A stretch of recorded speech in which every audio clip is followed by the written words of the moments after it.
I was happy down there. We always spent every summer there. We never spent any winters. You couldn't spend a winter there. We had a lot of guests. And of course, right on the water, wonderful warm water to swim in and boat in.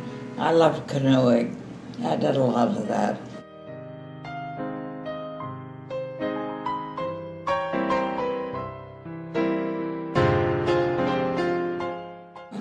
And we had meetings, first once a year. But they were important meetings. We discussed what was going on in the lake. We needed to know, and we did. Because they were to keep up the dam. Mm-hmm. It's a made. You see, it's been there so long that the shoreline is a made shoreline. Mm-hmm. As that dam goes out, there'll be just a couple of ponds this big out there. It used to be like a puddle when the Indians were around. So Alamoosook Lake has been a lake for so long. It's a natural shoreline. Of the Vanderleer Cottage. And we used to see the sailboats from the boys' camp.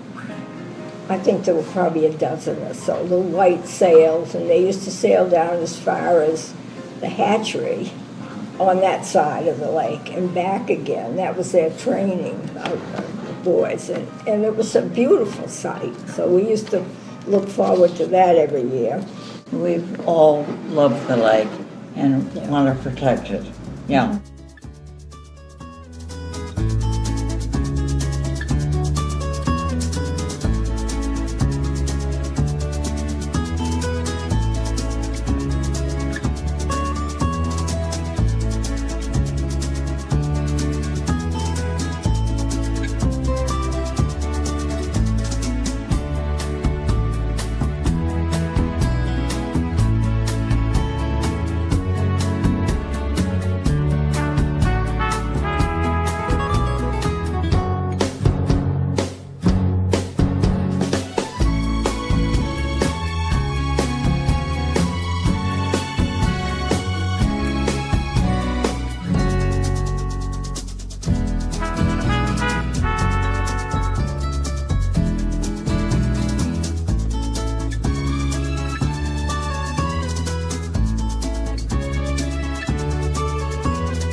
Dear Dorothy, we were certainly glad your father has found a nice place.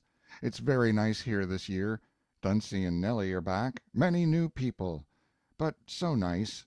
Jack W. left today, so many asked for you to. Tell your father that Bass Hole is very popular. See you this fall.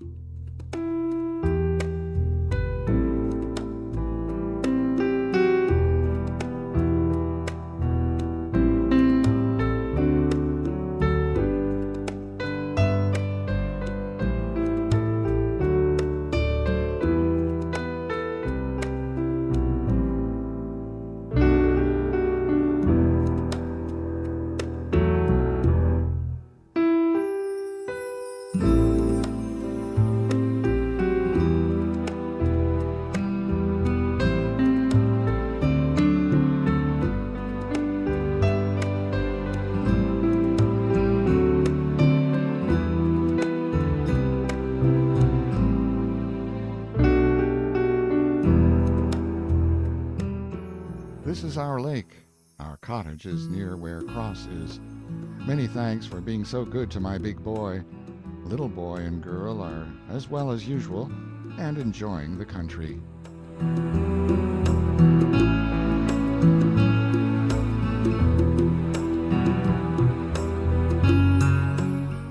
The Alamoosook still flows through Orland every day, but the last time I drove home I did not dip down across the river. Instead, I found myself hustling along on a new stretch of improved highway that cut out around Orland to the north and rushed me across the stream on a new bridge. The steep hill and sharp turns had been ironed out by the ironers, effecting a saving of probably 3 minutes in running time. So I was home 3 minutes earlier, but have no idea how I spent those 3 extra minutes, or whether they profited me as much as the old backward glance at Orland, its church spire, its reliable river, its nestling houses, its general store, and its bouquet of the flowering of New England.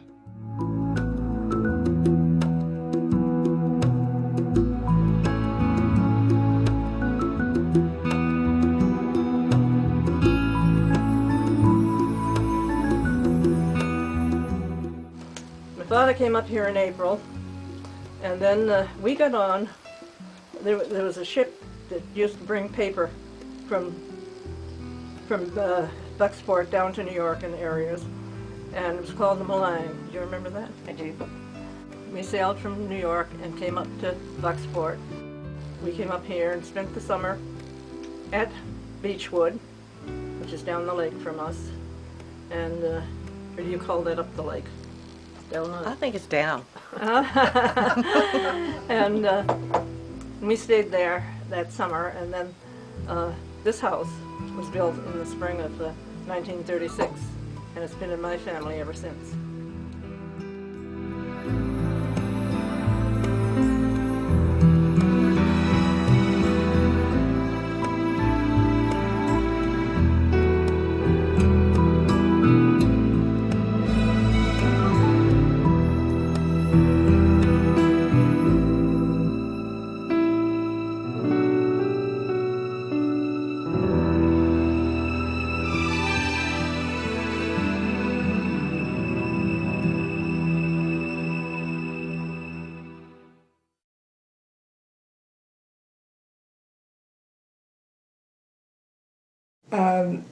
My father bought the camp where Vanliers are in 1941, and because I was a freshman in high school, and the action was in Bangor, not on Alamoosook.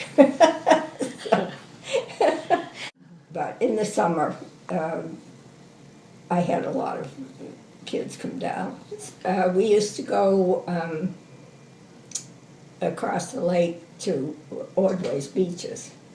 It was gravel, you know, granite kind of gravel, but it was nice swimming there because it didn't drop off too much. Could you describe the I bathing suit had that a you wore at that time? bikini, actually, a two-piece. Well, it wasn't a bikini, but it was two-piece bathing suit.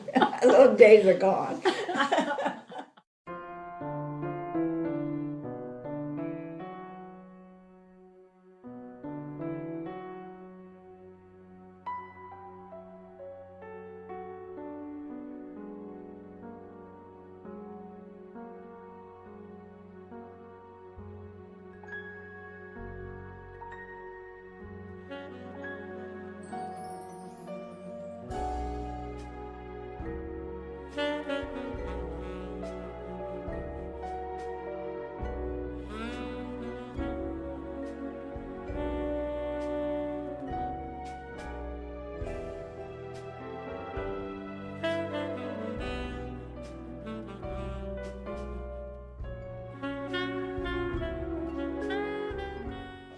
But I've been back now from Wisconsin 3 weeks, a little bit longer, and the fish finder on my boat shows very few fish. A few bass out around the islands, 2 bass around the rocks down here.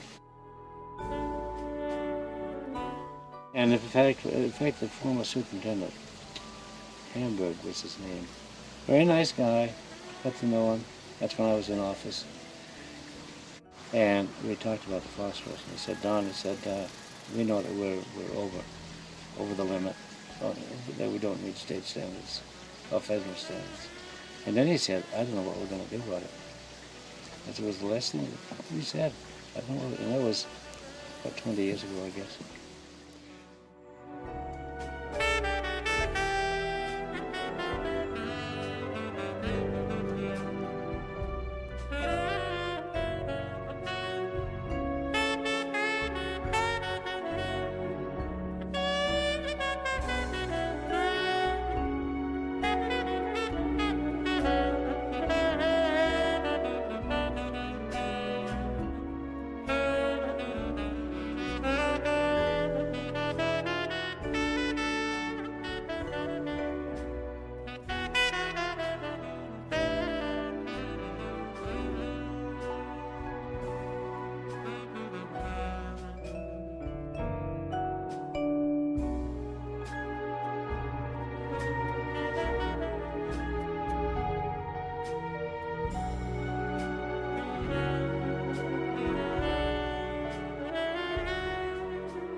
For a long time it was almost a legend, but there was a rumor that after the Charles Lindbergh family kidnapping, the youngest babies, there was a rumor that they had placed an older sibling on French's. After an Alamoosook Lake meeting, I happened to walk out with the owner of French's, and I asked her if it was true that there was a Lindbergh family member on their island. And she looked at me right in the eyes and said, yes, it was true. She said we had him for several summers. We used to see a seaplane land in the lake and eventually circle around the other side of the island. So that was a clue that somebody important was there with a seaplane.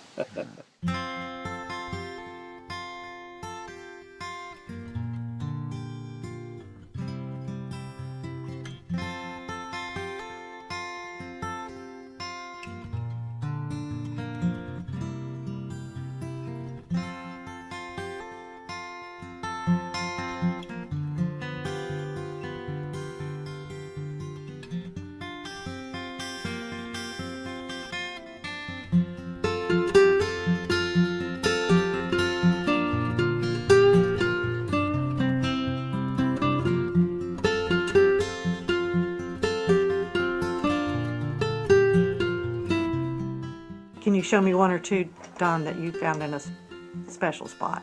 This is a very nice piece of slate. This is another slate point. The slate I found on the edge, on the shores of Loon Island a number of years ago.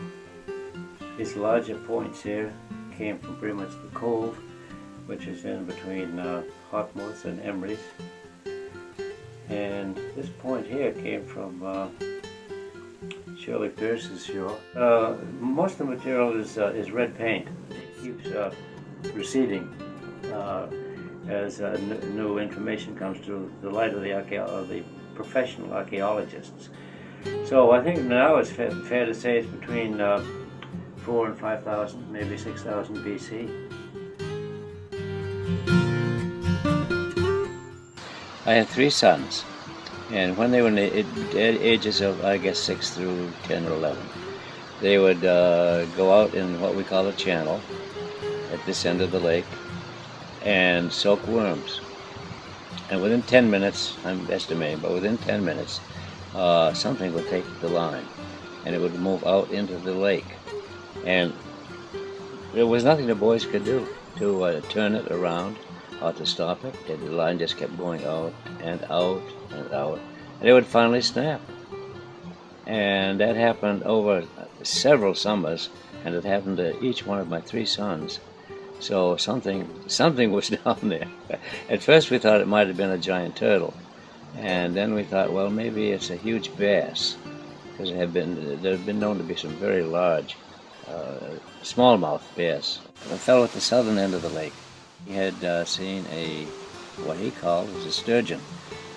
He identified it as being about 4 feet long, scaly, white in color, and eyes that were far apart. He said the eyes really were one of the most fascinating parts of the creature's body.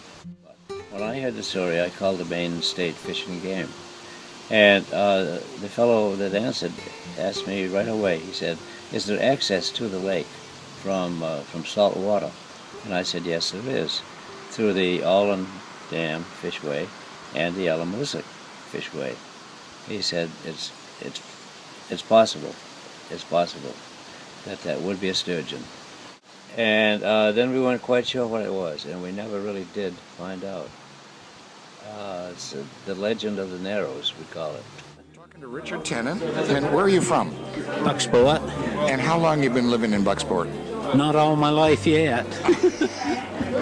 Tell me a little bit about this standpipe, because I had never heard about the East Orland standpipe. Well, it was a large water tower next to Alamoosook Lake they call it Gully Brook. We called it Gully Brook. I looked the map up when I went home, and they call it Gulch Brook, for what that's worth. You could see it from Route 1. If you're familiar with the horse training track on Route 1, you could see it from there. And there was a pipe that ran from Toddy Pond down to it, which Toddy Pond is much higher than Alamoosook Lake, and would fill the tower. And when electricity was needed, the water was let out down through turbines into Alamoosook. And it would at that time, it would generate enough electricity to run the Allen Bucksport area.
We all love the lake and want to protect it.